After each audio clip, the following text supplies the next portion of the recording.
नमस्कार, कैसे हैं आप सब लोग। मेरा नाम ऋचा अनिरुद्ध है और मैं स्लीपवेल फाउंडेशन की तरफ से आज यहाँ आप लोगों से बात करने आई हूँ। हम बात करेंगे कुछ छोटी छोटी सीखों की, कुछ छोटे छोटे कदमों की, ऐसे कदम जिन्हें उठाकर हम अपनी जिंदगी में, अपने समाज में, अपने देश में बड़े बड़े बदलाव ला सकते हैं। ऐसी छोटी छोटी सीखें जिन्हें याद रख के हम बड़ी जीत हासिल कर सकते हैं। छोटी सीख, बड़ी जीत।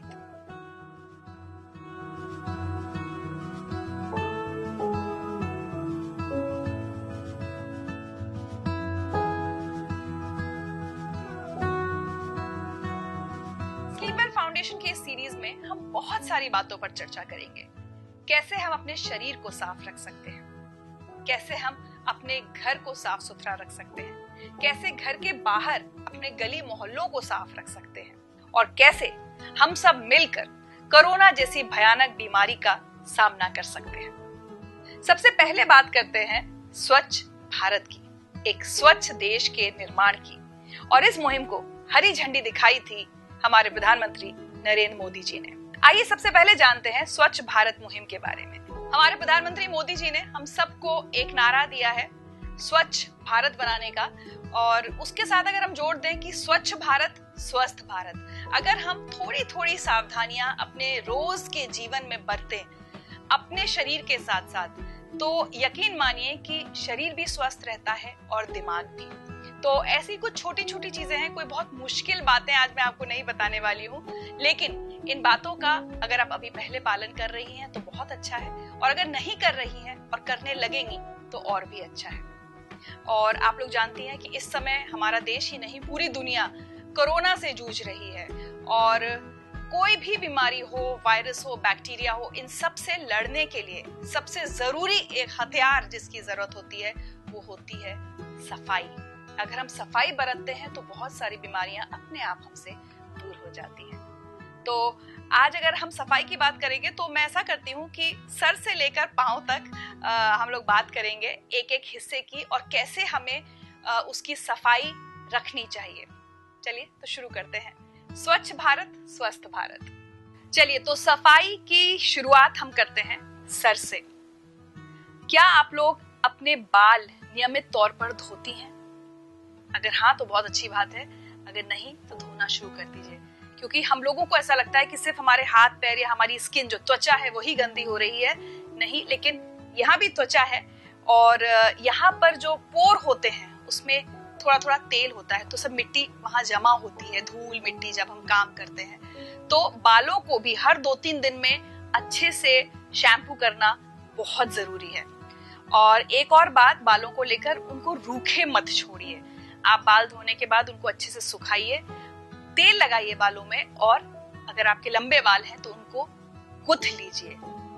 सफाई बालों की इसलिए भी बहुत जरूरी है कि ताकि उसमें जू ना पड़े, क्योंकि जू पड़ना एक बहुत गंदगी की निशानी होती है। तो अपने बालों को नियमित तौर पर साफ करके उनको तेल लगाकर बांध कर रखिए, ताकि बाल साफ सुथरे भी रहें और स्वस्थ भी रहें। और ऐसा करेंगी आप तो बाल हमेशा चमकते हुए रहेंगे आपके। अब बात करते हैं चेहरे की। कोरोना के समय में खास तौर पर कहा जा रहा है कि एक सावधानी हम सबको बरतनी है कि चेहरे पर मास्क लगाकर रखना है। अगर आपके पास मास्क है तो ठीक है, वरना आप कोई अपना दुपट्टा या साड़ी, लेकिन साफ कपड़ा, कोई भी साफ कपड़ा चेहरे पर ऐसे बांध कर रखें कि आप सांस भी ले सकें, लेकिन आपका मुंह का ये हिस्सा और नाक ढकी रहे, ताकि कोई वायरस फैलाए नहीं और कोई वायरस आप तक आए नहीं। तो इस समय ये साफ सफाई बहुत जरूरी है, मास्क बहुत जरूरी है। वैसे हम कभी भी नहीं कहेंगे कि आप पर्दा कीजिए या चेहरे को ढकिए, लेकिन इस समय हम सबके स्वास्थ्य के लिए ये बहुत जरूरी है मास्क लगा कर रखना। चेहरे को भी दिन में 2-3 बार, 1 या 2 बार तो कम से कम साबुन से अच्छे से साफ करें, और पानी से भी धोती रहें। कई बार पसीना बहुत आता है जब हम लोग काम करते हैं, अभी गर्मी के मौसम में जब काम करते हैं, खासकर रसोई में जब काम करते हैं, तो अपने चेहरे को बार बार धोती रहें और उस पर कोई हल्की सी उसके बाद क्रीम लगाती रहें।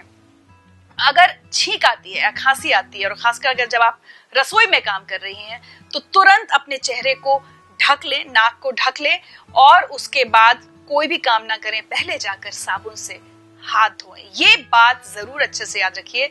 छींक या खांसी आते वक्त आपको अपने चेहरे को ढक लेना है और उसके बाद तुरंत साबुन से हाथ धोने हैं। कान अपने साफ करके जरूर रखिए, लेकिन कान को साफ करने में बहुत सावधानी बरतनी चाहिए। कोई भी मुलायम से चीज पर अगर आप रुई लगाकर चाहें तो कान साफ कर सकती हैं। किसी नुकीली चीज से कभी कान साफ नहीं करने चाहिए। कई बार हम लोग सुनते हैं कि लोगों को चोट लग गई, कान से खून निकल आया, कान का पर्दा फट गया। तो कान की सफाई बहुत समझदारी से और बहुत सावधानी से कीजिए, लेकिन कानों को साफ जरूर किया करिए नियमित तौर पर, चाहे तो हफ्ते में एक बार, लेकिन कान साफ करना बहुत जरूरी है। और वरना नहाने के बाद जब हम लोग अपने शरीर को पोंछ रहे होते हैं तो थोड़ा सा तौलिया से ही अगर आप इस तरह से अपने अंदर एक उंगली से सफाई कर लेंगे तो भी कान ठीक से साफ हो जाता है। ब्रश करने की अगर मैं बात करूं तो मैं उम्मीद तो यही करूंगी कि आप लोग हर दिन दांतों को साफ करते हैं, चाहे दातुन से या ब्रश से, किसी भी चीज से। सुबह उठते ही सबसे पहला काम होना चाहिए दांतों की सफाई, क्योंकि हमारा मुंह रात भर सोने के बाद बहुत बासा होता है, हमारी सांस में बदबू होती है। उस सब को साफ करने के लिए, उस सब को दूर करने के लिए सबसे पहले रसोई में जाने से भी पहले या कुछ खाने पीने से पहले ब्रश करना बहुत जरूरी है। और एक बार सोने से पहले अगर आप ब्रश करती हैं तो बहुत अच्छा होता है। डेंटिस्ट, डॉक्टर सब कहते हैं रात में सोने से पहले ब्रश करने की आदत बहुत अच्छी होती है। अगर नहीं करती हैं तो कम से कम अच्छे से कुल्ला करके पूरा मुंह अच्छे से अंदर से साफ करना हम सबके लिए बहुत जरूरी है, क्योंकि जगह जगह जो कभी हम लोग जो कुछ खाते हैं वो जमा हो जाता है, और वो जमा रह जाए, खासकर अगर मीठी चीजें, तो दांतों में कीड़े लगने का डर रहता है। तो दिन में 2-3 बार कुल्ला कर लीजिए, रात में सोने से पहले कुल्ला या ब्रश जरूर कीजिए, लेकिन सुबह उठते ही पहला काम होना चाहिए दांतों की सफाई, ताकि मुंह से जो गंदी बदबू आती है, दुर्गंध आती है, वो ना आए। आप किसी से बात करें तो किसी को आपके पास से बदबू ना आए। जब हम चेहरे की सफाई के बारे में बात कर रहे हैं तो एक और बात हम सबको याद रखनी चाहिए, बार बार चेहरे पर हाथ ना लगाएं। कई बार क्या होता है कि हम नाक में उंगली डाल देते हैं या आंख की गंदगी मल लेते हैं, और ये सब चीजें हमारे हाथ में लगी रह जाती हैं, और उन्हीं हाथों के साथ हम रसोई में काम करने लग जाते हैं या बच्चों को हाथ लगा देते हैं। इससे बीमारियां फैलने का खतरा रहता है। तो कोशिश करें कि बार बार चेहरे पर हाथ ना लगाएं, आंखों को ना छुएं, नाक में उंगली ना डालें, और अगर आपने ऐसा किया है तो सारा काम छोड़कर सबसे पहले जाकर साबुन से हाथ धोएं। और अब हाथों की सफाई से जुड़ी एक और बहुत जरूरी बात, जिस पर हम लोग कई बार ध्यान नहीं देते या ध्यान देकर भी उसको अनदेखा कर देते हैं, और वो है हमारे नाखून। बहुत सारी लड़कियां, महिलाएं फैशन में नाखून अपने बड़े बड़े कर लेती हैं। कभी अगर आपके नाखून बड़े हैं तो जरा उनमें झांक कर देखिए कितना मैल भरा हुआ है।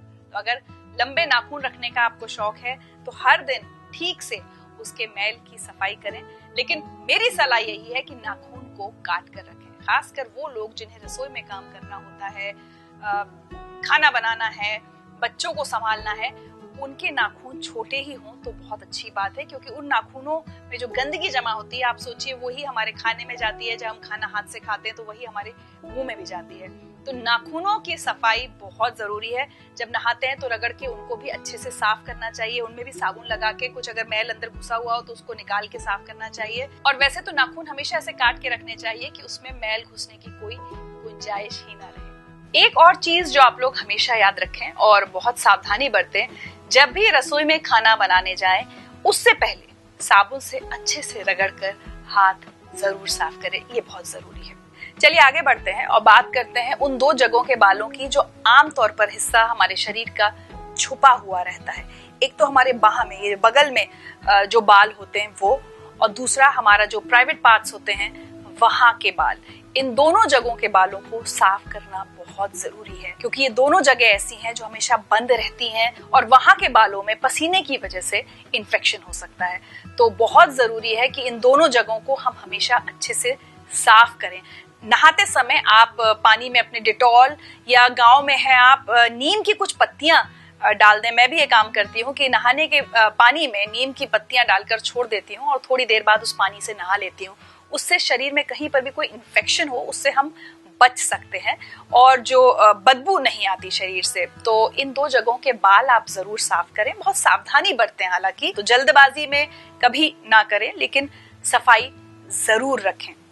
माहवारी की अगर बात करूं तो माहवारी से जुड़ी हुई बहुत सारी भ्रांतियां या गलतफहमियां हमारे समाज में सालों से, पीढ़ियों से चली आ रही हैं और बहुत जरूरी है कि अब हम उन गलतफहमियों को तोड़ें और आगे अपनी बेटियों तक उनको ना पहुंचने दें। सबसे पहले तो मैं आप लोगों से निवेदन करूंगी कि माहवारी को लेकर एक जो शर्म हम औरतें, महिलाएं जोड़ देते हैं, वो शर्म बिल्कुल ना जोड़ें।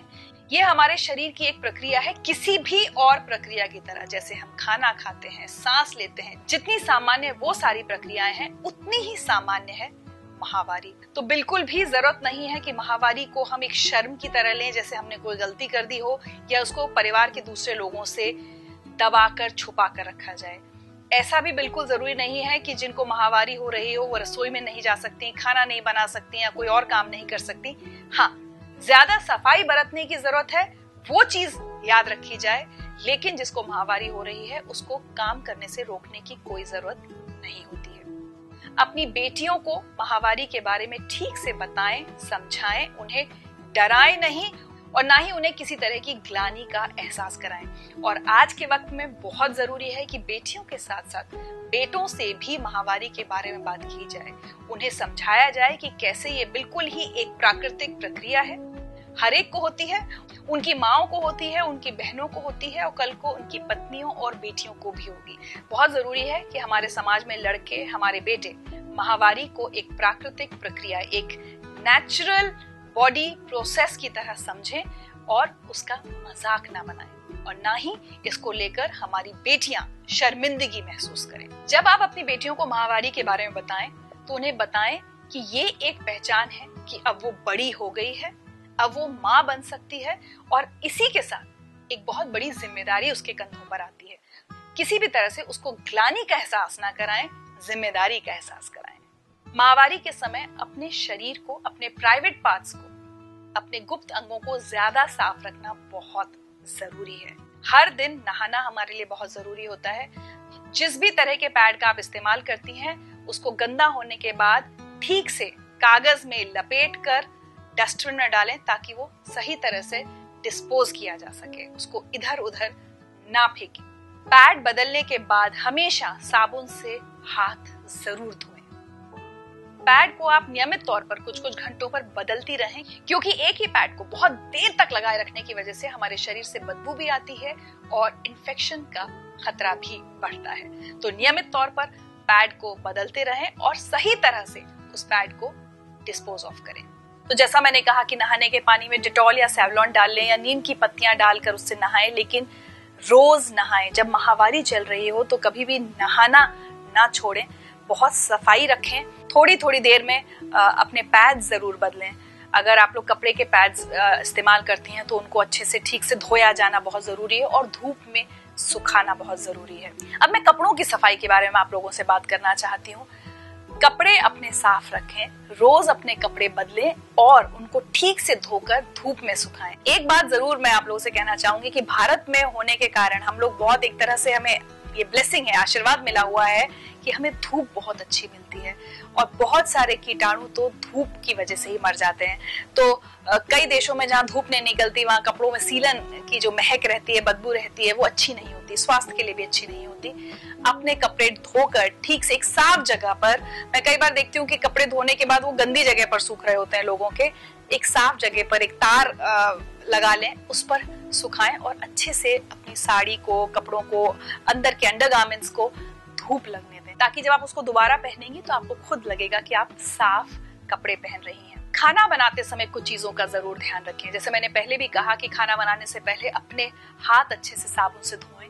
जो सब्जियां आप बनाने वाली हैं उनको बहुत अच्छे से 2-3 बार पानी में धो लेना चाहिए ताकि कोई मिट्टी उस पर लगी हो तो सब अच्छे से साफ हो जाए। और जिस जगह पर आप खाना पकाती हैं, चाहे बैठकर बनाती हैं या खड़े होकर बनाती हैं, हमेशा ध्यान रखिए कि वो जगह बहुत साफ रहे। अच्छे से उसको पोंछकर साफ रखिए, क्योंकि वहां पर किसी भी तरह के वायरस, बैक्टीरिया को पनपने का मौका नहीं मिलना चाहिए। हम लोग कई बार अपने घर में ऐसे ही बिना चप्पल के रहते हैं, हमारे पैर बहुत गंदे हो जाते हैं। तो अपने पैरों को नियमित तौर पर साफ रखें।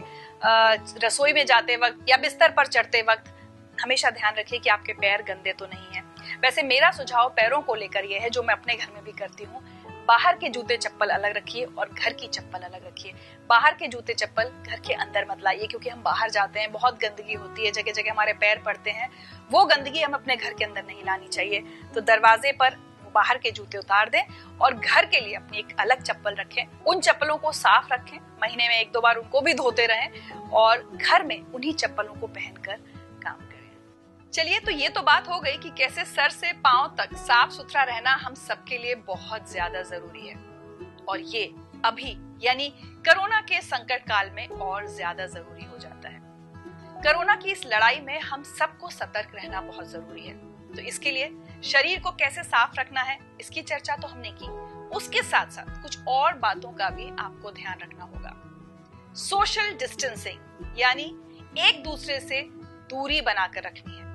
आप चाहे घर में रहें या बाहर कहीं बाजार में जाएं, अपनी किसी सहेली से मिलें, गले लगने की या हाथ मिलाने की जरूरत नहीं है। और इसका बिल्कुल मतलब नहीं है कि आप उनसे प्यार नहीं करती, लेकिन अभी जरूरी है सोशल डिस्टेंसिंग मेंटेन करना। यानी जरूरी है कि कम से कम 2 फीट की दूरी आप किसी भी व्यक्ति से रखें हर समय। तो इस बात का बहुत ख्याल रखें, किसी से भी हाथ ना मिलाएं, क्योंकि ऐसा करने से कोरोना वायरस का संक्रमण बहुत तेजी से फैलता है। हमने पहले भी इस बारे में बात की कि कैसे हाथों को लगातार धोते रहना बहुत जरूरी है। अभी कोरोना की महामारी के दौरान ये काम और ज्यादा जरूरी हो गया है। तो दिन भर अपने आप को याद दिलाती रहिए कि कोई भी काम करने से पहले और उसके बाद हाथ अच्छे से मल कर, कह रहे हैं एक्सपर्ट्स कि कम से कम 2 मिनट तक अपने हाथ को इस तरह से रगड़िए, एक कोना उसका साबुन लगे अच्छे से, उसको फिर उसके बाद पानी से धोइए। और अगर घर में सैनिटाइजर रखा है तो उसके बाद अच्छी तरह से अपने हाथों में सैनिटाइजर लगाइए। मैंने आपको पहले भी कहा कि मुंह को मास्क से ढककर रखना बहुत जरूरी है। आप मास्क घर में भी बना सकते हैं, किसी भी साफ सूती कपड़े को लेकर आप मास्क सिल सकती हैं। अब बात करते हैं अपने घर की साफ सफाई की। अपने घर में नियमित तौर पर झाड़ू, पोछा, डस्टिंग जरूर करें। कहीं पर भी अपने घर के किसी कोने में धूल इकट्ठी ना होने दें। और एक बात जरूर याद रखिए, अक्सर हम क्या करते हैं कि अपने घर की तो सफाई कर लेते हैं, लेकिन अपने घर का कूड़ा हम घर के बाहर फेंक देते हैं, वो चाहे किसी और के घर के सामने हो या सड़क पर हो। ये बहुत गलत बात है। जब स्वच्छ भारत की बात हो रही है तो सिर्फ अपना घर स्वच्छ नहीं रखना है, हमें अपना गली मोहल्ला, अपना शहर, अपना देश साफ रखना है। तो जब घर में आप झाड़ू लगाएं तो उस कूड़े को एक जगह इकट्ठा करें, एक डस्टबिन, एक अलग से डिब्बा उस कूड़े के लिए रखें और नियमित तौर पर जो म्यूनिसिपैलिटी की गाड़ी आती है उसमें अपना वो कचरा दें। एक और काम आप कर सकती हैं, गीला कूड़ा और सूखा कूड़ा अलग अलग रख सकती हैं। झाड़ू में जो कूड़ा निकलता है या कागज है, प्लास्टिक है, उसको आप एक नीले रंग के डिब्बे में रखिए, और जो आपके किचन का, रसोई का जो गीला कूड़ा निकलता है, सब्जियों के छिलके होते हैं, उनको आप एक हरे रंग के डिब्बे में रखिए। उस गीले कूड़े से आप खाद बनाना भी सीख सकती हैं। तो घर बैठे आपको बढ़िया सी खाद मिलेगी, जिसे आप अपने पौधों में डाल देंगी तो बढ़िया हरियाली अपने घर के आसपास आप देख सकती हैं। कुछ और छोटी छोटी बातें मैं आप लोगों से शेयर करना चाहूंगी, और वो जुड़ी हैं हमारे उस बिहेवियर से, हमारे बर्ताव से जो हम करते हैं जब हम अपने घर से बाहर निकलते हैं, काम पर जाते हैं। आप सब लोग या तो अपने काम के लिए बाहर जाती होंगी या किसी से मिलने मिलाने के लिए। आप किस तरह से तैयार होती हैं ये बहुत जरूरी होता है। कौन सा काम करने जा रही हैं और वहां उस काम के लिए उपयुक्त कपड़े कैसे हैं। मेरा ऐसा मानना है कि हमारे कपड़े ऐसे होने चाहिए जो हमारे लिए आरामदायक हो, ना कि बहुत कसे हुए जो हमारे शरीर को कष्ट पहुंचाएं, या कि बहुत ढीले जिनसे कोई दुर्घटना होने का खतरा हो। तो आरामदायक कपड़े पहनिए, मौसम के हिसाब से कपड़े पहनिए, और जब भी कहीं बाहर जाएं हमेशा एक पंक्ति में, एक कतार में खड़े हुए, चाहे वो एक टिकट खरीदने की लाइन हो या राशन की दुकान हो। अभी सोशल डिस्टेंसिंग में तो वैसे भी कहा जा रहा है कि अगर आप राशन खरीदने भी गई हैं तो आपके आगे जो व्यक्ति खड़ा है उससे थोड़ा दूर हटकर खड़े हो। तो कहीं पर भी धक्का मुक्की नहीं करनी चाहिए, लाइन नहीं तोड़नी चाहिए। ये छोटी छोटी चीजें हैं, अगर हम लोग याद रखें कि जितनी जल्दी हमें है उतनी जल्दी दूसरे को भी है, लेकिन जो हमसे पहले आया है उसका अधिकार पहले है उस दुकान पर या उस टिकट काउंटर पर या बैंक में, पोस्ट ऑफिस में, जहां भी हम जाते हैं वहां हम ठीक से, शिष्टाचार से कहा जाता है कि हम सीखें कि दूसरों को भी वैसा ही सम्मान दें और कतार में लगकर जब हमारी बारी आए तब हम अपना काम पूरा करें। कोरोना ने हमें अपने ही एक पुराने संस्कार की याद दिला दी है। हम सबको बहुत आदत हो गई थी हाथ मिलाकर हेलो करने की। कोरोना ने हमें याद दिलाया है नमस्ते करने का। तो जहां भी जाएं, जिससे मिले उनसे शिष्टता पूर्वक नमस्ते कीजिए, सबसे अच्छा है। इन दिनों नमस्ते करना सबसे सेफ तरीका है दूसरे से मिलने का। और हाँ, हमने जब अपने शरीर की सफाई की बात कर ली, अपने घर के आस पड़ोस की सफाई की बात की, तो जहाँ आप काम करने जाती हैं, आपका कर्म क्षेत्र, हमारा जो कर्म क्षेत्र होता है वो हमारे लिए एक मंदिर की तरह होता है। वो चाहे हम स्कूल में बच्चों को पढ़ाने जाएं या किसी फैक्ट्री में काम करने जाएं या दफ्तर में जाएं, वो हमारा मंदिर है। वहां से हमारी आय होती है, वहां से हमारा घर चलता है। तो हमेशा ध्यान रखें कि जहां भी आप जाएं, चाहे आप सीखने जाएं या सिखाने जाएं, उस जगह को एकदम साफ सुथरा रखें, उसे वही सम्मान दें जो आप अपने घर में पूजा घर को देती हैं। साफ सफाई जब हर तरफ हम रखेंगे, तभी हम अपने देश को स्वच्छ भारत बना पाएंगे और इस वक्त कोरोना जैसी महामारी से लड़ पाएंगे। तो मैं उम्मीद करूंगी कि आप मेरी ये छोटी छोटी बातें, जो मैंने कहा छोटी सीख बड़ी जीत, ये सारी बातें अगर आप याद रखेंगी तो यकीनन न सिर्फ कोरोना से बल्कि हम हर मुश्किल से बड़ी जीत हासिल कर पाएंगे। तो आखिर में मैं आप लोगों से यही कहना चाहूंगी कि कोशिश हर समय ये रहनी चाहिए कि हम अपने शरीर को साफ रखें, अपने घर को साफ रखें, अपनी सोच को साफ रखें और अपने दिमाग को भी साफ रखें। तभी तो बनेगा स्वच्छ भारत, स्वस्थ भारत। दोस्तों, 2 अक्टूबर 2014 को स्वच्छ भारत अभियान क्लीन इंडिया मिशन की शुरुआत हुई हमारे प्राइम मिनिस्टर श्री नरेंद्र मोदी द्वारा। इस अभियान के बारे में सोशल मीडिया और न्यूज़पेपर्स में काफी चर्चा होती रही है, लेकिन हम सभी असल जिंदगी में इसे शामिल नहीं कर पा रहे हैं। स्लीपवेल फाउंडेशन ने एक कोशिश की है, अपना एक step by step action plan act clean बनाकर और उसे सक्सेसफुली फॉलो करके आज उसी एक्शन प्लान की कुछ खास बातें आपसे शेयर कर रहे हैं। हमारा मानना है कि इस अभियान को खूब एक्साइटिंग और मजेदार बनाया जाए, बिल्कुल एक फेस्टिवल, एक सेलिब्रेशन की तरह, जिससे सभी इसमें शामिल होकर खुशी और गर्व महसूस करें। तो आइए एकदम बेसिक बातों से शुरुआत करते हैं। What is clean India? Simple words में क्लीन मतलब dirt free, dust free, defect free, damage free, disease free और वेस्ट फ्री। और इंडिया का मतलब है इंडियन पीपल, इंडियन प्लेसेस और इंडियन प्रोडक्ट्स। सबसे पहले बात करते हैं इंडियन पीपल की। तो पीपल मतलब आदमी, औरत, बच्चे, बूढ़े, शहरी, ग्रामीण, सभी। जब ये सब स्वच्छ रहेंगे तभी तो इंडिया बनेगा डिजीज फ्री, यानी हाइजीनिक, हेल्दी और हैप्पी। अब प्लेसेस की बात करते हैं। तो प्लेसेस मतलब इंडिया का पानी, जमीन और आकाश सब स्वच्छ होने चाहिए, चाहे वो घर हो या सड़क, स्कूल या कॉलेज, ऑफिस या शॉप, पूजा स्थल या मौज मस्ती की जगह। जब ये सब स्वच्छ होंगे तभी तो इंडिया सेफ, पोल्यूशन फ्री और खूबसूरत बनेगा। आखिर में प्रोडक्ट्स की बात करें तो जब हमारे प्रोडक्ट स्वच्छ बनेंगे, चाहे वो एक पिन जैसी छोटी चीज हो या प्लेन जैसी बड़ी, तभी तो कम कॉस्ट, हाई वैल्यू और बेहतर क्वालिटी से बनेगा इंडिया, प्रॉस्परस, पावरफुल और progressive. When to clean India? अरे शुभ काम में देरी किस बात की? अभी, हर सेकंड, हर मिनट, हर घंटे, हर दिन, हर हफ्ते, हर महीने और हर साल और साल दर साल। लेकिन क्या ये आसान है? बहुत। सिर्फ एक बात होनी चाहिए, हमें अपना एक्ट क्लीन करना होगा, यानी कि हमारे सोचने, कहने और करने के बीच कोई फर्क नहीं होना चाहिए। क्या मुश्किलें आ सकती हैं? हमें बहुत कुछ सीखना और भूलना पड़ेगा। जैसे कि माना जाता है कि ये एक महंगा तामझाम है।